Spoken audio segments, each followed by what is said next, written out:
Hello friends, welcome to our YouTube channel Eklavya the exam cracker. आज हम बाल विकास व शिक्षा शास्त्र से लेके आए हैं education commission before and after independence. जैसा कि आप सभी को पता है कि हमारी एस्टेट स्पेशल एमसीक्यूज सीरीज चल रही है, जिसमें 200 प्लस एमसीक्यूज करने का टारगेट हमने लिया है। उसका पार्ट 8 हम लेके आए हैं। सो फ्रेंड्स, स्टार्ट करते हैं हम अपने सेशन को। इस सेशन का हमारा फर्स्ट क्वेश्चन है और हमारी सीरीज़ का 111th क्वेश्चन, फिल्ट्रेशन यानी कि निस्यंदन सिद्धांत किसने दिया था।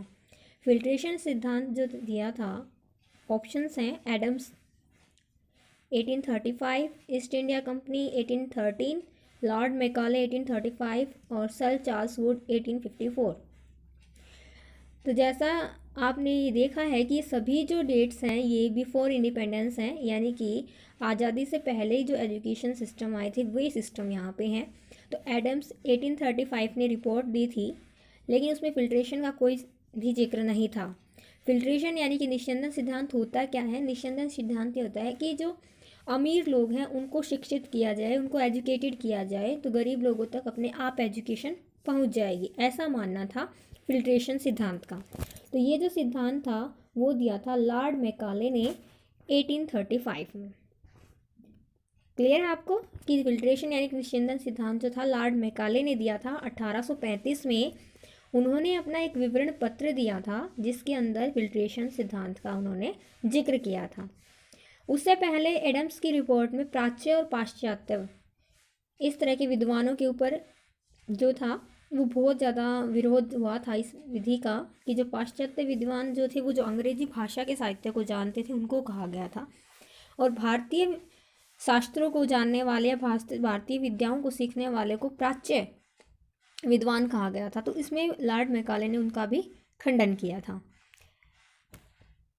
नेक्स्ट क्वेश्चन पे चलते हैं। नेक्स्ट क्वेश्चन हमारा है, वुड का घोषणा पत्र 1854 को कहा जाता है, यानी कि वुड का घोषणा पत्र यानी कि जो 1854 में सर वुड ने दिया था उसको क्या क्या कहा जाता है?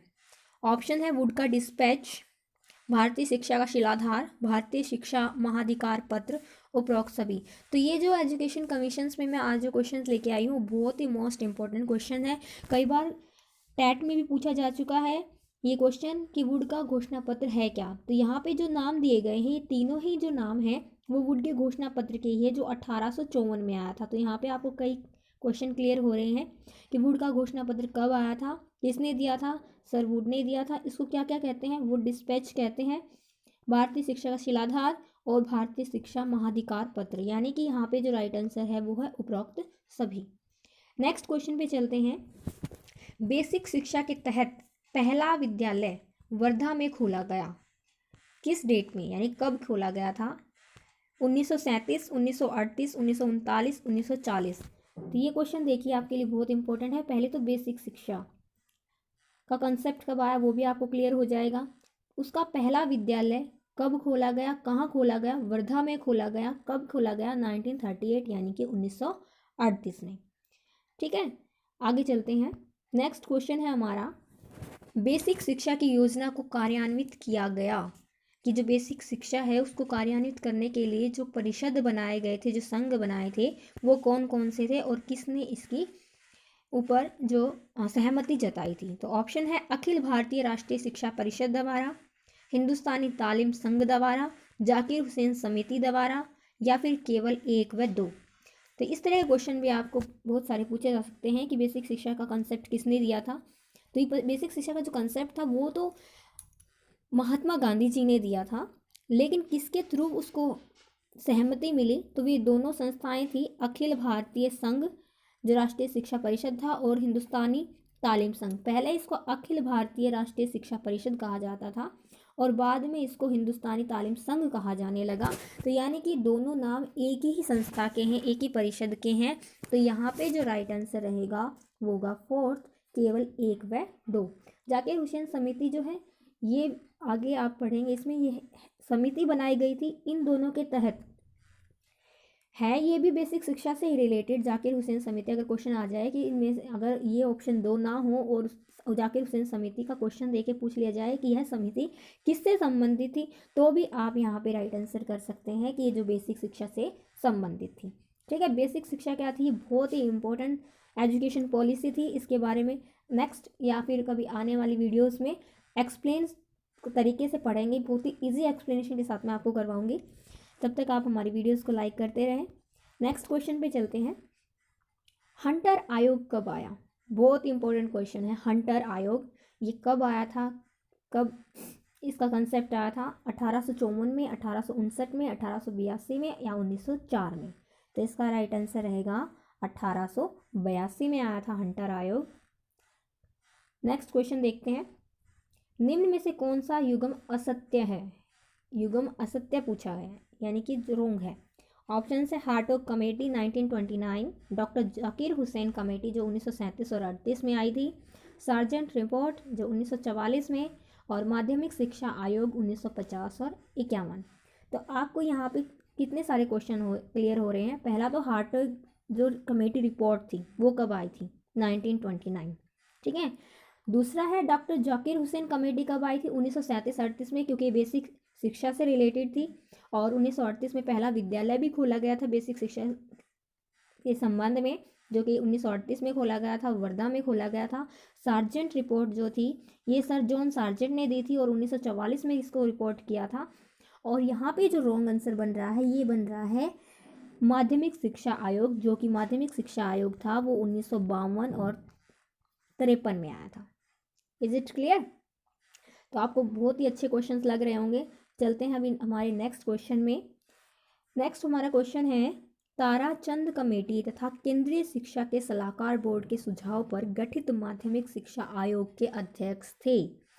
ठीक है, क्वेश्चन बहुत ही अच्छा है। देखिए, ताराचंद कमेटी और केंद्रीय शिक्षा सलाहकार बोर्ड, दो बोर्ड थे जिन्होंने सुझाव दिया और एक बोर्ड गठित किया गया। उस बोर्ड के, जिसको माध्यमिक शिक्षा बोर्ड है, ये कब गया था ये आपने पहले पढ़ चुके हैं पिछले क्वेश्चन में 1952-53 में। और उसके अध्यक्ष कौन थे ये क्वेश्चन पूछा गया है। Doctor A Lakshman Mudaliar, John क्राइस, श्रीमती हंसा मेहता, डॉक्टर MM चारी।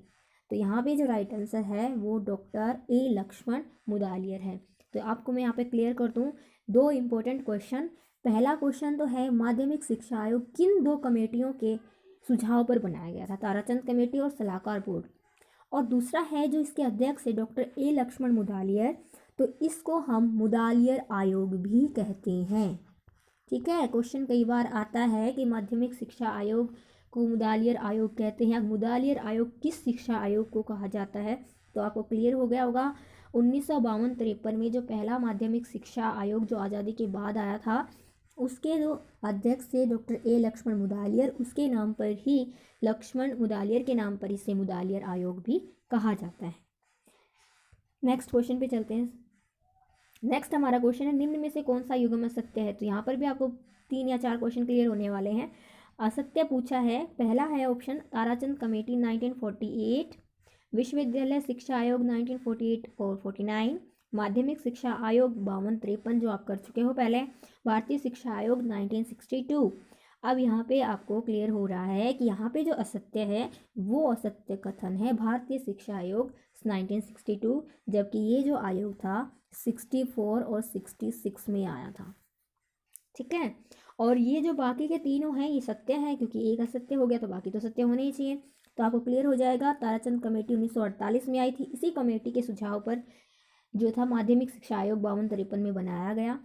विश्वविद्यालय शिक्षा आयोग ये बना था 1948 और 49 में। ठीक है, नेक्स्ट क्वेश्चन पे चलते हैं। नेक्स्ट क्वेश्चन है, निम्न में से किस आयोग को भारतीय शिक्षा आयोग के नाम से जाना जाता है? ये क्वेश्चन भी बहुत बार पूछा जा चुका है कि इनमें से किस आयोग को भारतीय शिक्षा आयोग के नाम से जाना जाता है। ऑप्शन है मुदालियर आयोग, कोठारी आयोग, राममूर्ति आयोग या इनमें से कोई नहीं। तो मुदालियर आयोग आप पढ़ चुके हो, कौन सा था ये? 52-53 में जो माध्यमिक शिक्षा आयोग था। और भारतीय शिक्षा आयोग कहा जाता है कोठारी आयोग को, जो कि 64 और 66 में आया था। ठीक है, ये भारतीय शिक्षा आयोग किसे कहा जाता है? कोठारी आयोग को कहा जाता है। तो राइट आंसर क्या हो जाएगा यहाँ पे? कोठारी आयोग। नेक्स्ट क्वेश्चन देखते हैं। त्रिभाषा सूत्र का सुझाव दिया था। त्रिभाषा फॉर्मूला जो था यानी 3 लैंग्वेज फॉर्मूला जो था वो किस आयोग ने दिया था? मुदालियर आयोग, कोठारी आयोग, राममूर्ति आयोग, या इनमें से कोई नहीं। तो इसका राइट आंसर आएगा कोठारी आयोग, जो कि भारतीय शिक्षा आयोग भी कहा जाता है। 1964 और 66 में जो आया था उसी ने त्रिभाषा सूत्र यानी कि 3 लैंग्वेज फॉर्मूला बताया था। और 3 लैंग्वेज ये कौन कौन सी थी? उसमें जो एक लैंग्वेज थी वो थी मातृभाषा, मदर टंग जो होती है वो फर्स्ट लैंग्वेज थी। सेकंड जो लैंग्वेज थी वो उसकी हिंदी थी। और थर्ड जो लैंग्वेज थी वो थी इंग्लिश यानी कि अंग्रेजी। ठीक है, ये था त्रिभाषाई सूत्र यानी कि बालक को मातृभाषा में ही उसकी प्राथमिक शिक्षा दी जानी चाहिए, कोठारी आयोग ने ही कहा था। नेक्स्ट क्वेश्चन पे चलते हैं। 10+2+3 शिक्षा संरचना लागू की गई। अब आप सभी जानते हैं कि अभी एक नई शिक्षा नीति आई है 2020 वो, लेकिन अब हाल ही में जो है वो 10+2+3 शिक्षा संरचना है वो कब लागू की गई? वो लागू की थी राष्ट्रीय शिक्षा नीति 1968 के थ्रू। मुदालियर आयोग, कोठारी आयोग और राष्ट्रीय शिक्षा नीति 1968 और राममूर्ति आयोग। तो यहाँ पे राइट आंसर रहेगा राष्ट्रीय शिक्षा नीति 1968। ठीक है, नेक्स्ट क्वेश्चन देखते हैं। हमारा नेक्स्ट क्वेश्चन है निरीक्षण कमेटी के नाम से जाना जाता है। निरीक्षण कमेटी क्या थी? ताराचंद कमेटी 1948, भक्त वत्सलम कमेटी 1963, श्रीमती हंसा मेहता कमेटी 1962, आचार्य राममूर्ति कमेटी 1990।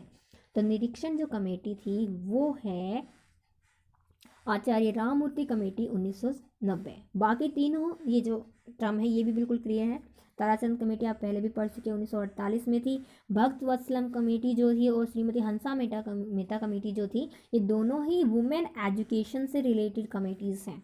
अगर क्वेश्चन आ जाए कि श्रीमती हंसा मेहता कमेटी संबंधित है तो वुमेन एजुकेशन से, ऐसे ही भक्त वत्सलम कमेटी किससे संबंधित है? ये भी वुमेन एजुकेशन से हैं। और इनकी डेट भी आपको क्लियर हो जानी चाहिए। 1962 में श्रीमती हंसा मेहता कमेटी आई थी और 1963 में भक्त वत्सलम कमेटी आई थी। नेक्स्ट क्वेश्चन पे चलते हैं। नेक्स्ट क्वेश्चन है निरौपचारिक शिक्षा को अधिक प्रभावी व सफल बनाने के लिए योजना बनाई गई। निरौपचारिक शिक्षा क्लियर होना चाहिए, कॉन्सेप्ट किससे रिलेटेड है? निरौपचारिक शिक्षा से। और ये ऑप्शंस हैं मुदालियर आयोग द्वारा, कोठारी आयोग द्वारा, राष्ट्रीय शिक्षा नीति द्वारा और कार्यान्वयन कार्यक्रम 1992 द्वारा। तो राइट आंसर यहाँ पे है कार्यान्वयन कार्यक्रम 1992, जो कि 1990 में जो शिक्षा नीति आई थी, जो निरीक्षण कमेटी बैठी जिसको निरीक्षण कमेटी भी कहा जाता है, उसके थ्रू ही 1992 की जो कार्यान्वयन कार्यक्रम जो तैयार किया गया था। तो नेक्स्ट क्वेश्चन पे चलते हैं। हमारा नेक्स्ट क्वेश्चन है राष्ट्रीय पाठ्यक्रम निर्माण यानी कि NCF 2005 किसकी अध्यक्षता में तैयार किया गया था? यानी 2005 में जो राष्ट्रीय पाठ्यक्रम फ्रेमवर्क आया था, नेशनल करिकुलम फ्रेमवर्क आया था, उसका अध्यक्ष कौन था? Doctor A Lakshman Mudaliar, professor Yashpal, Shrimati Hansa Mehta, doctor MM Chari. तो यहाँ पे जो राइट आंसर है, देखो आपको पता है लक्ष्मण मुदालियर 1952-53 में थे, श्रीमती हंसा मेहता 1962 में थे, डॉक्टर MM चारे का हमें कुछ क्लियर नहीं है। प्रोफेसर यशपाल जो थे वो डॉक्टर MM चारी जो थे, ये जो लक्ष्मण मुदालियर आयोग था उसी में ही एक सदस्य थे। श्रीमती हंसा मेहता भी उसमें एक सदस्य थी। तो यहाँ पे जो राइट आंसर रहेगा वो होगा प्रोफेसर यशपाल। नेक्स्ट क्वेश्चन पे चलते हैं। हमारा नेक्स्ट क्वेश्चन है 86वां संविधान संशोधन जिसमें शिक्षा को मौलिक अधिकार माना गया, ये कब माना गया था? यानी कब किया गया था ये संशोधन? क्वेश्चन हमारा ये है कि जो 86वां संशोधन था, जो उसमें संविधान संशोधन किया गया और शिक्षा को क्या बनाया गया? एक मौलिक अधिकार माना गया। तो वो संशोधन कब हुआ था? 2001, 2002, 2003, 2009। तो ये बहुत बार ये क्वेश्चन आता है। तो ये जो संशोधन हुआ था 2002 में। जो टोटल 15 क्वेश्चन इस सेशन में हमने किए हैं, टोटल सीरीज़ में 125 क्वेश्चन हम कर चुके हैं। तो आपको हमारा वीडियो पसंद आ रहा है तो प्लीज़ वीडियो को लाइक करें, शेयर करें और चैनल को सब्सक्राइब करना ना भूलें। Thanks for watching.